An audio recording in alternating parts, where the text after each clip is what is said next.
Well, good morning, good afternoon. My name is Brett Lenmark. I'm a product marketing manager here at Splunk. I'm very pleased to have Gerald Perry join me here today to talk about advanced strategies in data management. We'll kick off here in just a moment. Make sure you're comfortable, nothing's pinching. This can be a fun few minutes of discussing data management from a security perspective.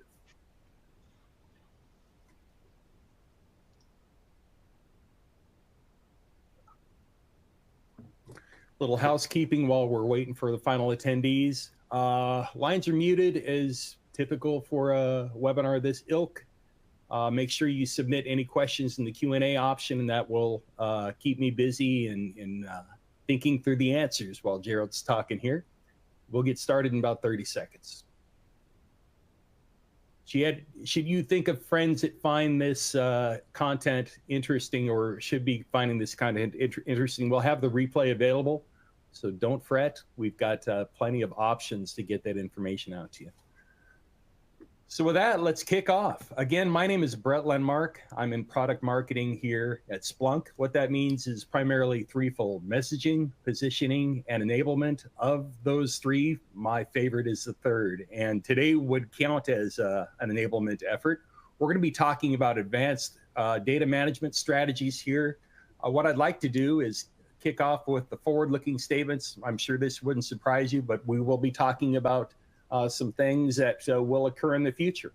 And these may or may not change from time to time. So just beware that you're privileged to hear that, and that's the roadmap will ensue.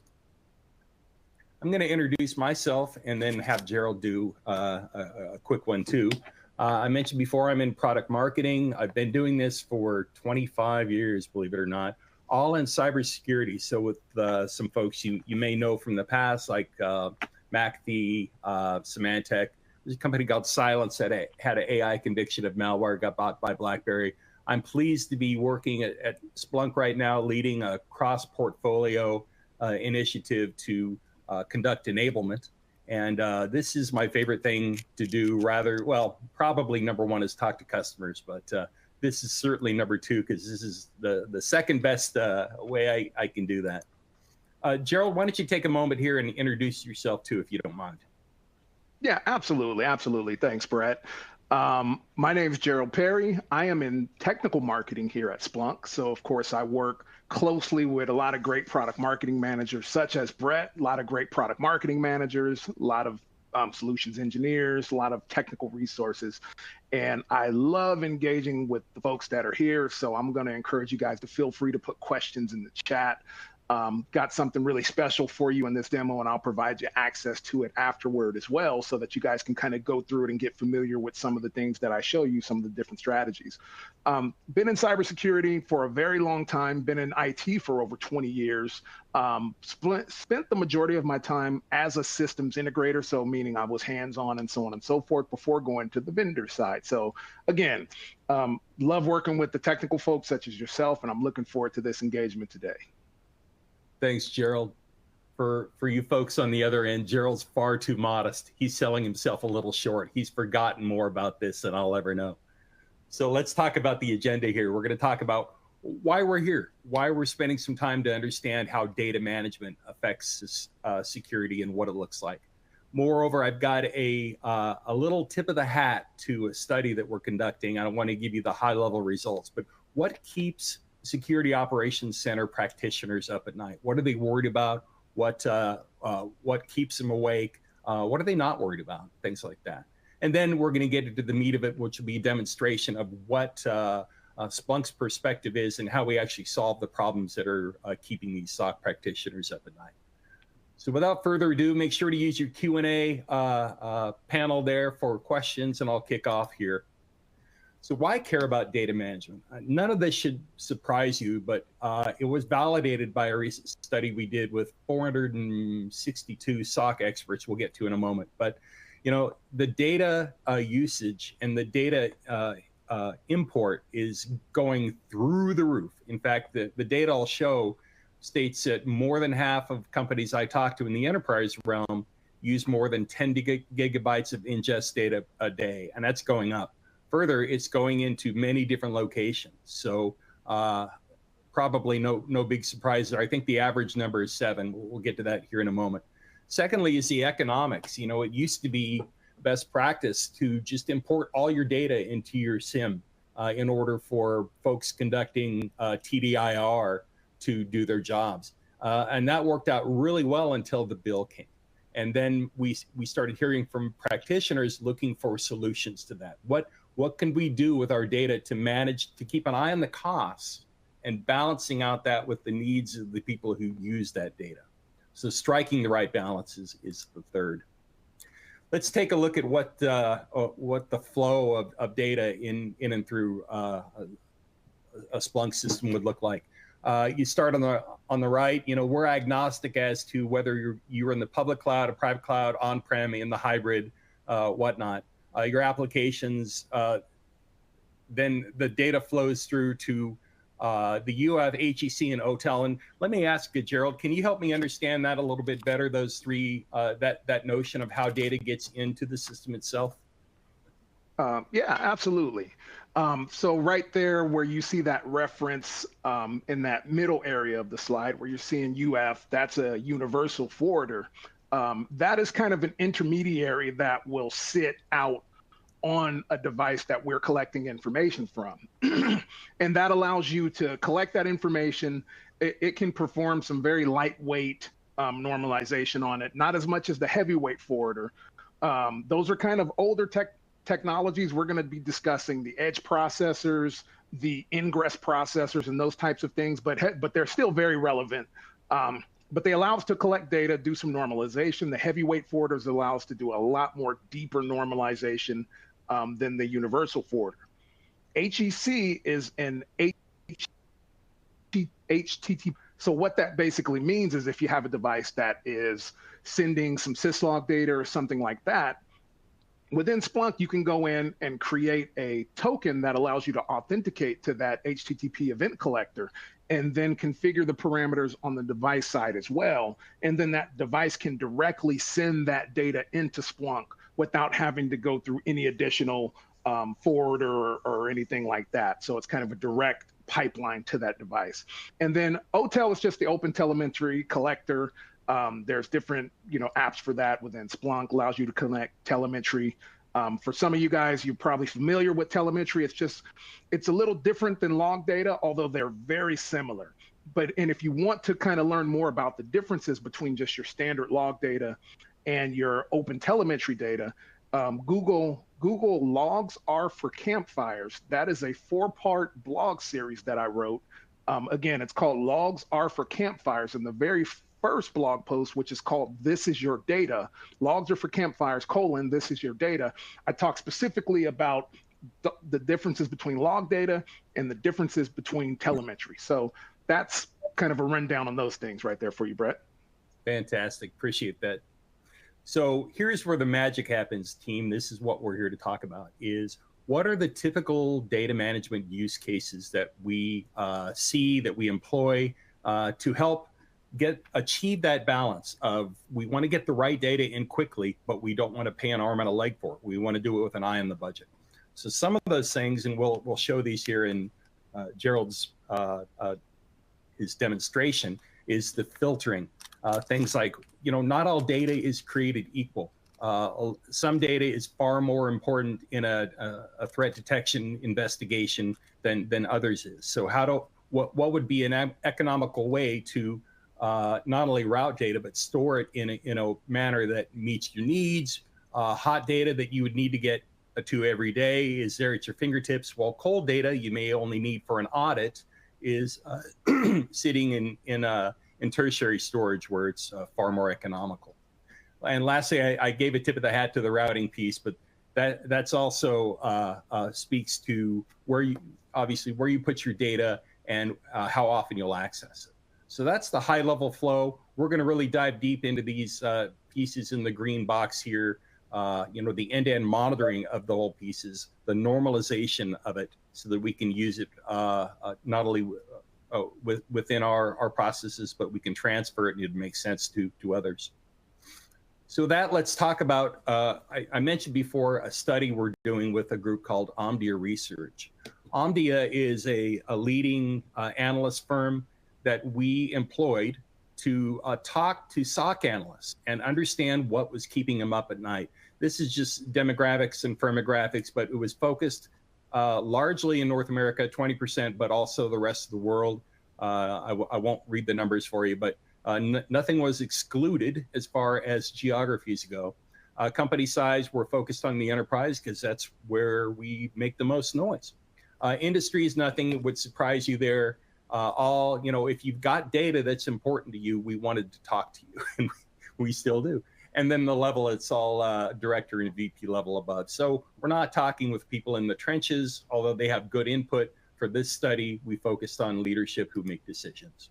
And here are the three key findings that we're gonna, these are the problems that we're trying to solve, and not because we thought they were important, it's because our customers came to us and told them these are the things that are keeping us up at night. The data ingest we mentioned before, not only do we have almost 80% of the respondents ingesting more than 10 gigabytes a day, but it's coming from various places. Public and hybrid cloud were the leaders, but on average, they had 7 different locations by which data was stored. So that really speaks to the agnosticism that we provide. It doesn't matter where you have your data, we can bring that in or look at it in place, depending on your needs, to meet your TDIR requirements. The second piece of that I found interesting was that, you'd think if you were sitting in a security operations center, your biggest challenge would be the threat landscape, or maybe your company's expanding into Europe and now you've got a whole new set of compliance mandates to work, things that are typical and you hear a lot. But what we learned was that the number one challenge that they're facing is data volume in the security operations center. How to manage it, how to tier it, how to get the data to the people who are making those decisions on how to investigate and respond to threats. That was very eye-opening to me. Second piece is that there's blind spots. Even if you do have the data, less than half of the organizations we spoke to have visibility into the complete data. Further, they say that the data they have, less than half of that is useful in an investigation. And lastly, the time it took to get the data, almost half of the people said it took between hours and days to get the information. So very telling there, whereby blind spots, despite all the energy, the budgets, the focus we have on security, is still common. The blind spots are still common. And lastly was that these blind spots don't affect just the security operations center. What we found is that it touches virtually every part of the organization, from budget strain down to how you train your employees. If we're struggling with getting the data that we need to do our job, it's impacting how we train the people that are doing the job. We all know about the threat landscape evolution. Won't focus on that. Without that, we probably wouldn't be here. Operational efficiencies, compliance and regulatory pressure. These are the key learnings we learned from the study of roughly 462 SOC experts. So stay tuned, more to come on that. We're going to have an ebook coming out very shortly that'll speak in plain language, as well as some data that we'll bring to the market in various ways. So lots of good things happening there. I'm looking forward to further extension on that. So the big question then, wow, Brett, you're painting a pretty dismal picture. The SOC experts are up at night thinking about various things. I wonder how we can solve them. Well, that's the good news, is I've got Gerald here to actually show what we do and how we do it. He's going to show you in not only in an ES fashion, but a couple other ways. So Gerald, can I hand the stage to you? Yes, sir. You can go ahead and hand it to me, and thank you for a great presentation there and providing some context of what we're going to be discussing. Again, I want to thank everybody for taking the time out of your day and joining Brett and myself to allow us to have this dialogue with you and be able to show you some cool things. And we're hoping to get some engagement too from folks that have questions, and because we tend to learn a lot from you guys all as well. So I am going to go ahead and share my screen here. And I just want to kind of chime in as I'm sharing my screen. First, let me actually, with On24, I need to just make sure I actually share my screen, because I've done that before in a webinar where I actually shared just the tab, and that wasn't the best. So, okay, so I've got my screen shared. Looks like it's all shared there. I want to kind of just reiterate what Brett was talking about when he's talking about the data volume sizes and things of that nature. What I do want to discuss is, I know a lot of you guys, a lot of you engineers here today may only deal with this data from what you see here, from the actual SOC analyst side or the security engineer side. And then some of you may actually deal with this data from the data management side. So what we're going to be talking about today is going to be very common and familiar to you. But for those of you that are more SOC analysts, more security engineers, you're threat hunting, you're dealing with day-to-day triage and things like that, the purpose of this webinar is to be able to show you and illustrate how data on the back end and data management plays a part. Because believe it or not, this log data, it grows in volume. And with different regulatory bodies and compliances and needing to keep data around for years, that data just continues to grow. And as you're architecting your environment, or you're scaling your environment, and you're looking at the OpEx costs associated with that, data storage is a big part of that. And with some of the different methodologies we have in place, they're designed to address data storage costs, designed to address the high information that comes in those logs that you may not need to see. But first, I want to just kind of start off by showing what we're talking about here within what Brett's talking about and what some of you guys are probably just more used to seeing here. So here is just your mission control here with enterprise security. So as I navigate here, I'm going to go ahead and go into now the queue, which is mission control. If you have older versions, it's, you know, analyst queue or something different, but it's all the same thing. Here, when we're interacting with this data, it just looks the same. You have an alert here, you have a finding in your analyst queue, you have your RBA risk score, and then we have these incidents here. So when I click this right here, these intermediate findings, what I want to note out here is all of this information that we're seeing. Of course, enterprise security is going through and it's aggregating all this data for you, all these different events into one finding so you don't have to. But where is this data located here? And based on what we're seeing here in this intermediate finding, we're seeing that this data is located here in AWS. So what that means is, to you on the front end, it doesn't really matter where the data is. Doesn't matter if it's for you. It doesn't matter as long as you have access to it. And that's what we kind of want to underscore here. So all of this information that you're seeing within whether it's enterprise security, whether it's in observability cloud, whether it's in all these different Splunk offerings, the data on the back end sometimes tells a much bigger story than what is actually known. And we kind of want to point that out here. So I want to kind of show you just something a little bit further before we dive into the data management portion, just to kind of illustrate that. So now I'm going into a finding here in the analyst queue, and I want to know more about a particular user here. So I'm going to go ahead and go here and review AWS defense evasion info on a particular user. So now when I go into here, we're looking at a lot of information that actually resides on AWS, whether a user's trying to deactivate multi-factor authentication devices, whether a user's actually trying to delete CloudTrail information, which is a big no-no. All of this information is residing in different locations, but within the Splunk ecosphere, we can bring that all to you as if it all resides with you in your location.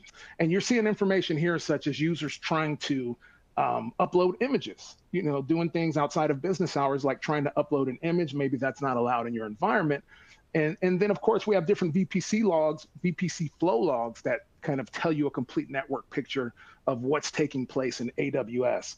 So prior to jumping into the deeper part of this data management talk, I just kind of wanted to level set everybody so you're understanding what we're looking at in terms of the data as to where it's actually living, because a lot of us don't understand what takes place on the back end. So with that, now we're going to jump into the data management side.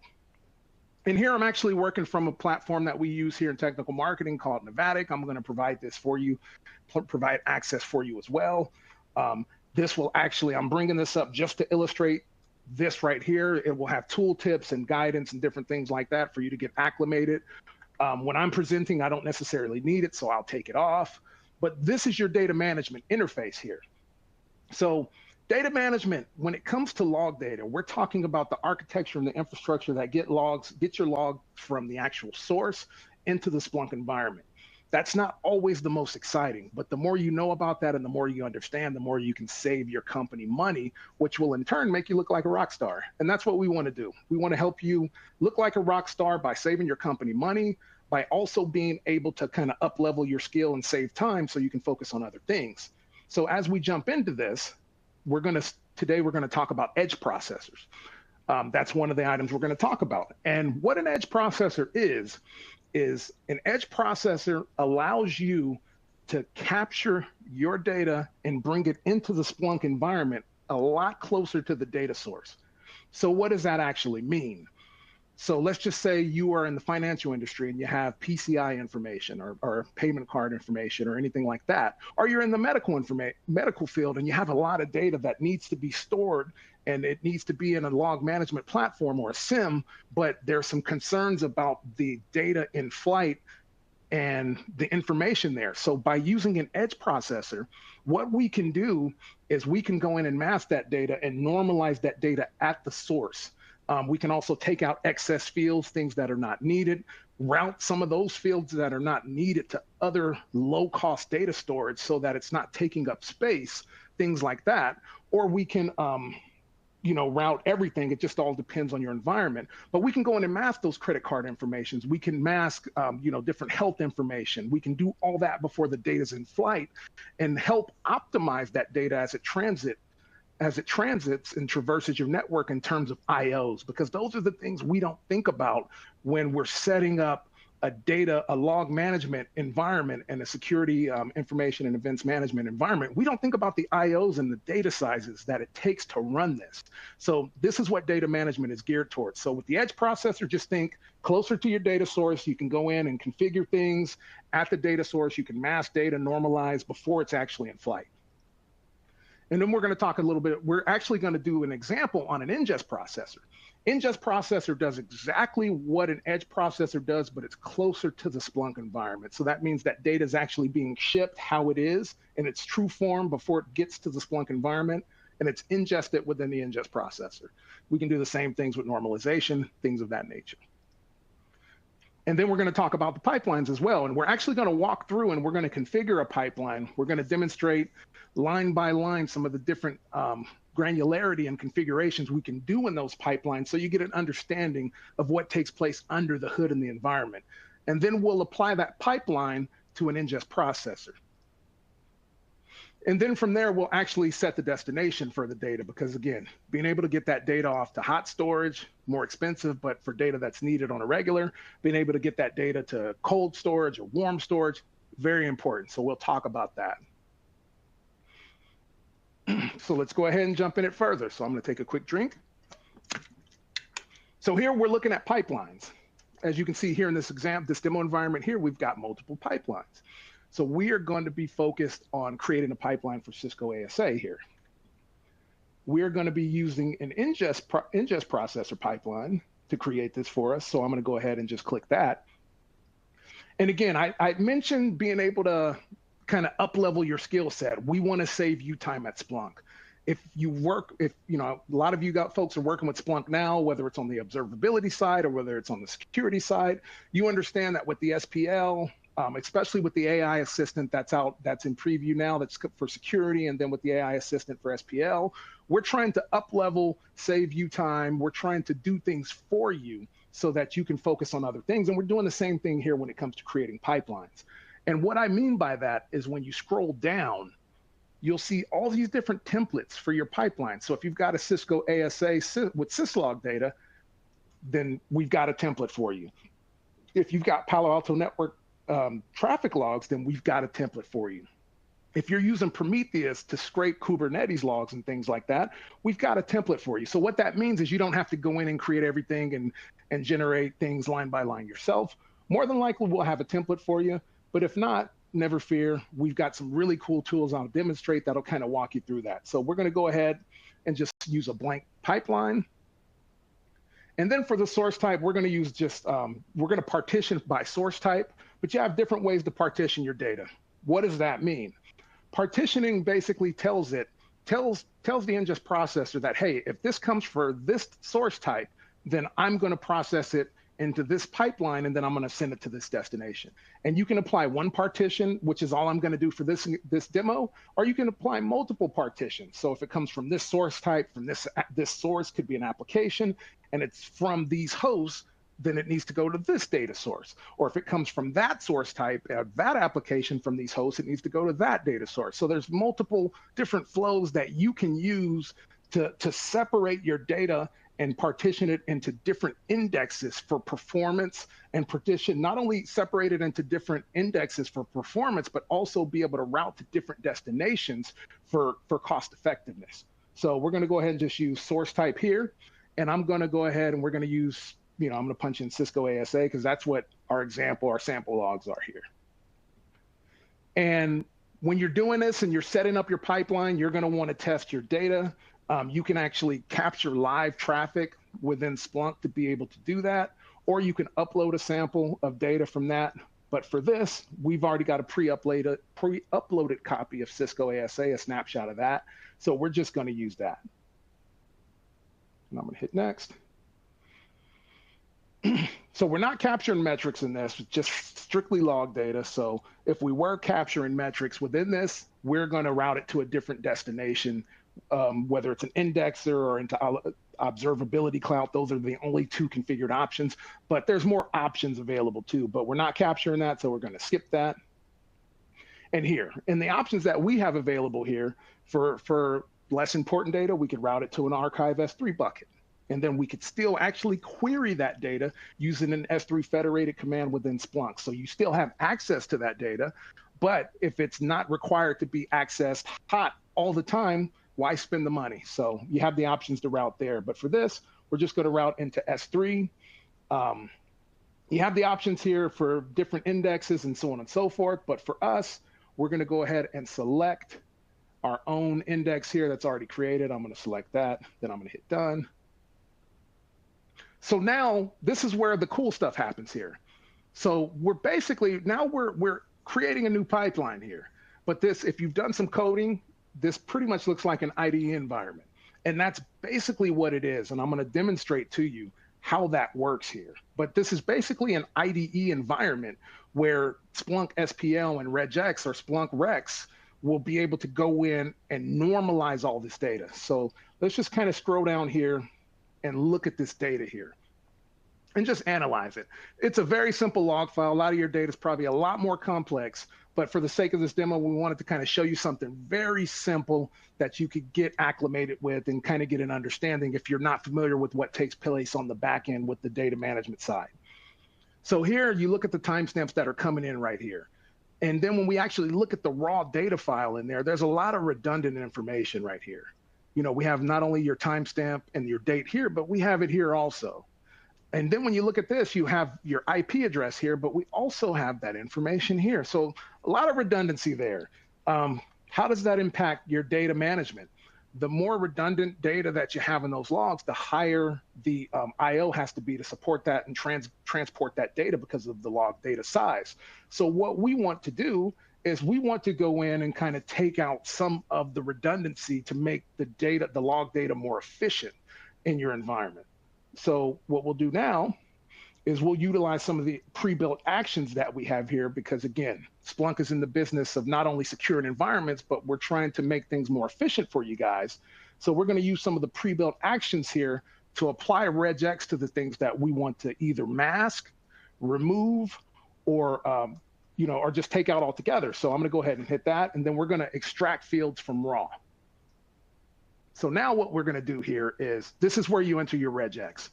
Now, we have Google now. I've never been a regex expert, but we have Google. You can go to all these cool sites and get stuff. But with Splunk, we take it a step further.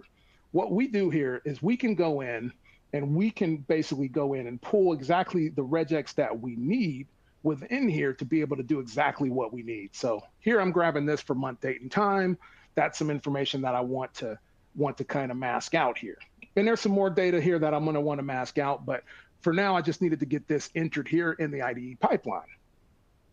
So we have that here now. So now still looking at it, there's a lot more information that I'm going to kind of need to play with here. So I'm going to highlight this information here, and there's a lot more data after the date that I want to pull out. So what I'm going to do now is I'm going to mask the remaining data. And then when I apply that, if you've noticed, now I'm just going to back arrow. If you notice, you have all this dates here, you have this information here, and then you have these message IDs. So if you've noticed, once I apply this, now we've cleaned that data up.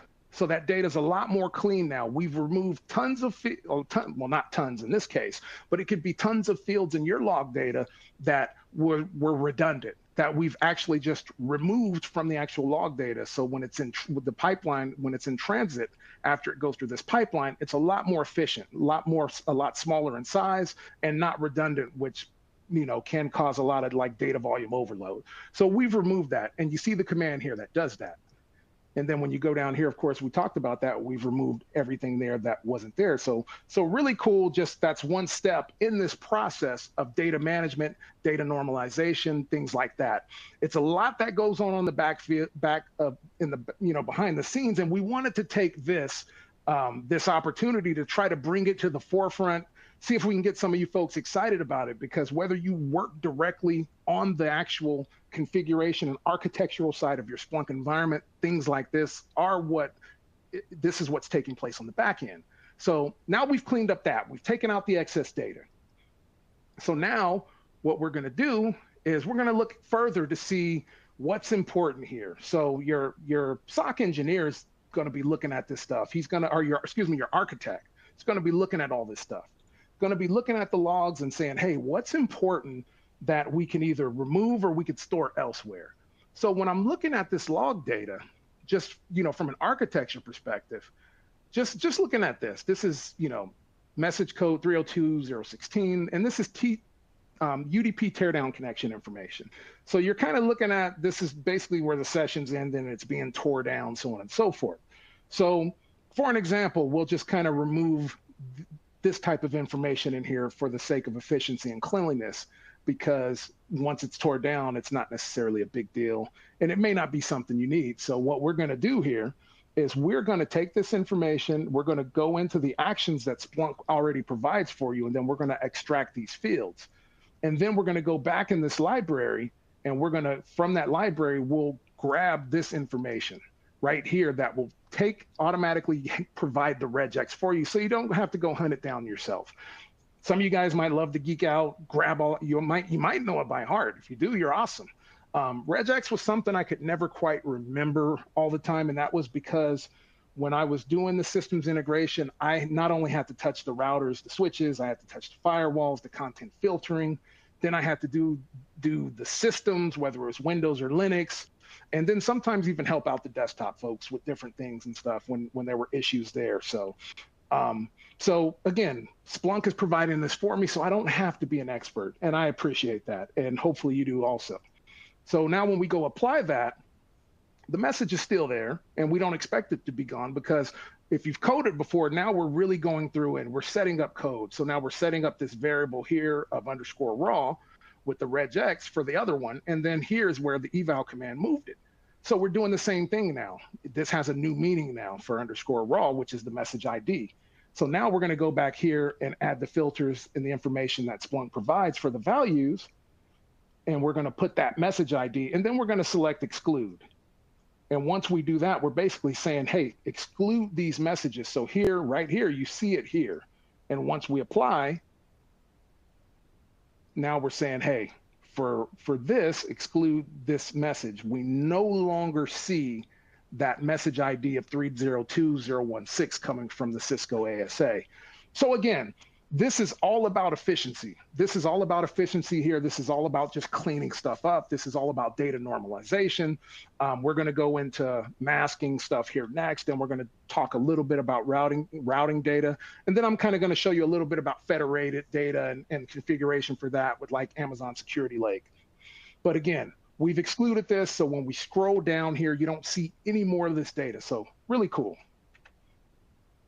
It's all cleaned up there. So now what we want to do is let's look at a few other things that I want to give you an example of how we would necessarily clean up if this was credit card information being placed here or social security information being placed here. So for this example, let's just say that the username is very sensitive and we want to do something to mask or clean up that username. So that's very simple. So here, what I'm going to do is just mask right here, mask user. Splunk provides that for you, so you don't have to go hunt that down. You can just select what you need. Splunk provides that for you again. And then we just go here and we select the regex that's needed. So here now we have the regex. This is the actual field that we want to mask. And then what do we want to replace that with? We want to replace it with the redacted. So again, we're just saying, hey, usernames may be sensitive in different environments. In your environment, it may not be sensitive, but another environment, it could be social security information, it could be health records, whatever it may be. But again, we want to mask that data where you need it masked in your environment, whether it's prior to going in flight into the Splunk environment, or if it's right at the edge before it goes in. So now I'm just going to apply that, and we'll look now when I hit apply. You see we've applied this all in one line here with the replace raw, and then we've got the information here where we've redacted that. And now when we go down here, it's all redacted. So what we're able to do is not only are we able to clean up your data volume size, which improves your IOs for the data and log data and transport, but we're able to help you ensure the integrity of your customers or patients or what have you, whatever your environment requires, whatever metrics and compliance organizations that you're governed by, we're able to help you with that. So we've redacted that user information. So very cool and very powerful there. And for this particular lineup, this particular setup here, last but not least, we are going to talk about just the destinations here. So I'm going to go ahead and highlight the destination here. Because again, just kind of the premise of this, and data volumes growing tremendously, being able to save data when it's not going to need to be hot is very important. So for this particular demo, we have the option of selecting Archive S3. We have the option of selecting Splunk Indexer. So for us, we're just going to use the Cisco ASA index that you saw me select earlier. And again, you have all the different actions here that we've worked on. You see all those different actions here before we actually move forward, so that you understand exactly what's taking place. So now we got to go in and save our pipeline. And then we're just going to give it a name, Cisco ASA filtered P2I clean, and then we'll hit save. And filter P2I clean to processors to start manipulating data as defined in the pipeline. Do you want to apply? And yes, we do. So we want to apply that. And then you can just, you see that successfully applied, and you see it's applied here also. So, we're showing that it was a few seconds ago, it's been applied. And then when we go to the next phase, you actually see that now it's been receiving data, everything all in well, 46 events, and of course it would grow and grow and grow. So that was just more so the pipeline process. And I wanted to illustrate with everyone what goes into creating those pipelines, because again, when we're working in these environments, we're more so focused on this type of information. We're not really focused on what happens behind the scenes. We're focused on, now I'm going to pivot over to asset and risk intelligence, and I'm just going to log in again really quick. And again, we're focused on the data that is coming out to us. We're not really focused on what's behind the scenes, but when we're looking at this data, and let's see how the demo gods work for me here, but when we're looking at this data and we're seeing all this information in regards to compliance and whether we're compliant here with endpoints or vulnerability scans for operational technology, we're not really thinking about what's going on the back end. So I wanted to highlight that for you. And last but not least here, I wanted to bring forward and talk to you a little bit about federation, because that's a big thing here, being able to store data in S3 buckets, being able to pull data from security lakes and things like that. I want to just kind of show you how easy it is to be able to federate data. And in this example here, we're going to be using Amazon Security Lake for federated data. So I want to highlight that for you just really quick here before we go into a Q&A. It's very simple to set up, Federated, like using Amazon Security Lake, and the data sources are going to continue to grow over time, but it's very simple to set that up. So to be able to do that, we just go in and select the provider name. This information you all get within AWS. If you've worked within the cloud, especially AWS, you're familiar with getting like your ARNs that you need. So here we want to create a Amazon Security Lake subscriber for data ingest. So we have to go in and get this data. So if you're familiar with AWS, you go in and grab this from AWS. And then down here, we want to create for search access. This is for data ingest. So now we do the same thing, but just for search access. That allows the federated data to be able to go in and actually have the rights to be able to search the Amazon Security Lake. So we go in and set this up, the resource share names, the account that we're using, things like that. And then we have to use AWS Glue, which kind of ties everything to the indexes. So again, go in and we grab this information from AWS, grab all of the information we need for the Glue database, and then your Glue tables down here. And then we go over to set up the data lake indexes, which is pretty straightforward. And once all this is done, we set up the federated indexes, and you see, the federated index name, you see the AWS Glue tables, all this kind of marries the two together. You see all that information.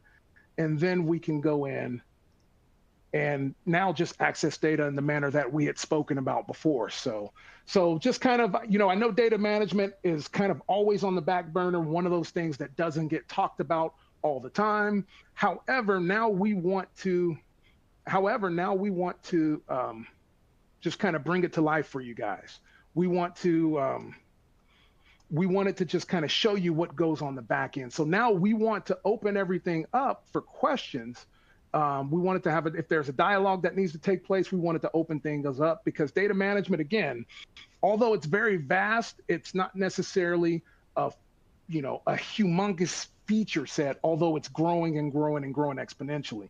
And Splunk is doing a great job of being able to provide information for you and different methodologies for you to be able to save money on your hot and cold data storage and things like that. So we want to go ahead. I want to thank everybody for coming out here. What I'm going to do is, because I want to share this with everyone, so I'm going to put this, make sure everyone gets this. So I want to actually, let me see. I don't know if I can actually put this. I'd have to ask one of our administrators if we can place this in the message where everyone can get this. So let's see here. Can everyone get this link? So Brett, did you want to come on and, sure. If you have some more bits to make sure, and our administrator, I just placed a link there. I'm hoping we can get this link out to everyone for this particular demo that I showed. It's called the Advanced Data Management Demo. And, I hit these tool tips. However, it's going to walk you through, if you're not familiar with it, it's going to walk you through everything that I did. And it's going to show you kind of the talk track and the things that I talked about. So it'll all make more sense if you're not already, part of the architecture team and familiar with that. So. No, that's a great point. In fact, I used those Novatic demos at a recent trade show, and I went from knowing nothing to feeling competent. So I'd encourage you, in 5 minutes, you can walk through this. It's a self-guided piece, but it also gives you the insider's view. It lets you into Gerald's brain as to what he's thinking as he goes through these processes. And I think you'll find it an easy, quick way to spin up. I sure did. Hey, Gerald, I know you spoke about it a little bit briefly in routing, but let's see here. Peter wants to know a little bit more. He's considering the Amazon Data Lake option, and he wanted to know your experience, tips or tricks, or any insight you may have as he's considering those options for data management. I guess it just depends on the data. Is it going to be for the most important data? Is it going to be for more warm mid-level data? Yeah. We could definitely sync up on the back end. If he's got some questions, he can either connect with me on LinkedIn, or he can go directly to his account team and they can reach out to me and we can kind of further this discussion across the board. But Yep. in terms of data access, it's very efficient, to be honest. It's not necessarily like, S3, of course, is going to be slower than an index, of course. But it's pretty efficient. Even when I'm querying data from S3 buckets, it's pretty efficient. So it all depends on the importance of that data in terms of the access that he needs. Right. Is it something that's going to be hot daily? And so then we have to kind of plan around that. If it's something that's maybe mid-level, maybe access something every couple months, some reports may need to be pulled every month, or if it's something just for compliance that, unless there's an audit, they don't need it. So it all depends there. There you go. But in my experience, it's been pretty efficient, but it does depend. Yeah, it's when the auditor comes, the doors fly open. Yeah, it's an interesting day. Thank you for that, Gerald. And a marvelous demonstration. I learn something every time I hear you speak, and I'm sure the audience feels the same way. So with that, let me check the I appreciate it. Oh, of course. Check the Q&A. Yep, looks like we're square to go. And I can confirm that the audience is indeed able to get the link you sent for the full stack observability from Nevada. Awesome. Thank you. Yeah. Awesome. All right. I don't see any other questions in the queue, but that doesn't mean our job is done. Please reach out to myself, Gerald. We're real easy here. First initial, last name. My first initial is B. Lenmark is my last name at cisco.com. I'm here to help you. If I don't know it, I've got an army of folk behind me who do, and I'd love more than anything to get a follow-up call or email from you. I'm at your service. If I don't know it, I've got an army who does. You're going to say, Gerald? No, absolutely. I agree. And although I do have a Cisco email, it just doesn't sound as cool as my Splunk one. So no, it really doesn't. My Splunk email is Gerald P, and that's Gerald with a J, at Splunk.com. My Cisco email is like Ger Perry. It doesn't sound as cool. So Right it looks like we're getting more questions in now, maybe. Yeah. But yeah, it looks like we're getting some more questions in. Is this available? This is from Hernan Buenavides. Is this available for Splunk Cloud in GCP? At this particular point in time, that is a great question. And I don't believe it is, but I could be wrong. So let me just double check some stuff on my end. Yep. Do believe we're Azure, but for data management, I'm not 100% sure. So I'll have to get back on that because I don't want to say, yeah, we've got data management on this and this and that. So I don't want to kind of, but it looks like we've got Splunk Data Manager enabled on Google Platform. I've just never worked with it. So I'm looking at it now and it says we do. And we announced it a couple years ago. I've just never worked with it on Google Cloud. So yeah, based on what I'm seeing, we're good to go with Google Cloud. If you have any further questions, just ping us or your account team. Sure. One more from Neil Mehta. Can we ingest Zabbix data into Splunk Cloud? Great question. We can ingest anything that you like into Splunk Enterprise, Splunk Cloud, what has you. I think at Splunk, we've kind of established our reputation over the decades of being able to ingest anything. So I say that to say, just because we may not have a template for, say, Zabbix or something, doesn't mean that we won't get one and we won't work with you to make sure we get that ingested and make sure that is now normalized for the next customer of that particular platform. We can pretty much bring in anything. Our SPL2, our query language is extremely vast. So it's pretty awesome. So we can, we can bring in anything basically. Fantastic. Yeah. Let me get one more check of the queue. I think you've done a marvelous job of not only answering the questions, but showing how your mind works when you approach a data management concern. And I want to thank you for that. Team, with that, I'm going to close out. Yeah, go ahead, Gerald. Oh, no, I was just saying no problem. My pleasure to be here and talk to everybody. I love hearing you speak. We got another question coming in. Oh, yeah. We have one more question coming in. So right now we have a question. Do you have a link showing all the available templates? Let's see here.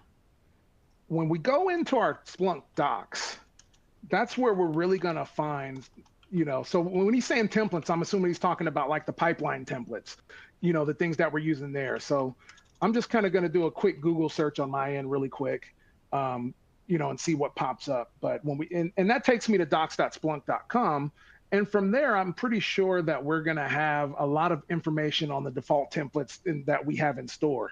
But it doesn't, again, if we don't have a template there, it doesn't mean that we can't work with you to build one. But, you can do a quick Google search and see exactly what, I don't know off the top of my head, so I really apologize for not having that. If you want to ping me offline, we can see if we can find something for you.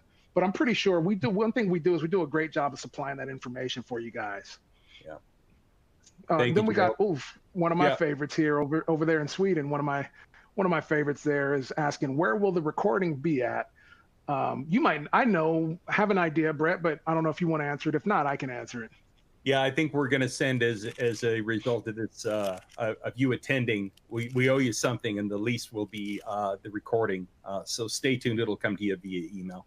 Yeah, got another great question too. Really quick, so they're starting to come in. I welcome it all. I can talk about this stuff forever, so keep them coming. He's asking an awesome question, and part of me wants to show something, but the demo's not about that. But me, I love showing stuff. Demo's not about it. But you know what? If for those who have still stayed, they've earned it. They're giving in an hour of their time, Gerald. Yeah, we're gonna show something. So he says, does Splunk utilize AI, and if so, what capacity? I'm gonna share my screen again because this is a great question. So entire screen. So now we're back in enterprise security. What I'm showing you all now is, can you see it, Brett? Yeah, there we go. There we go. There it just came up. Okay.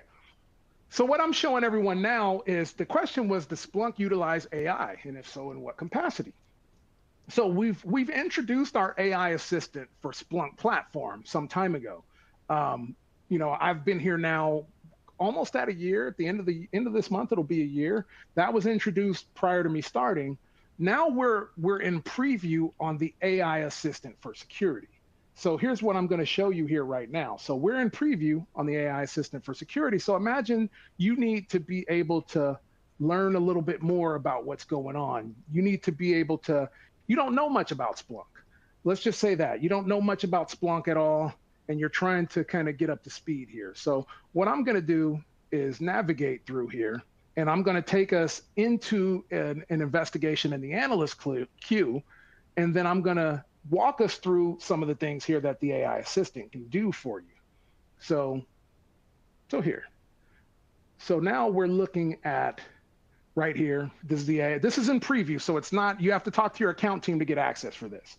So now this is the AI assistant for security. So just from a simple button here, discover AI assistant skills.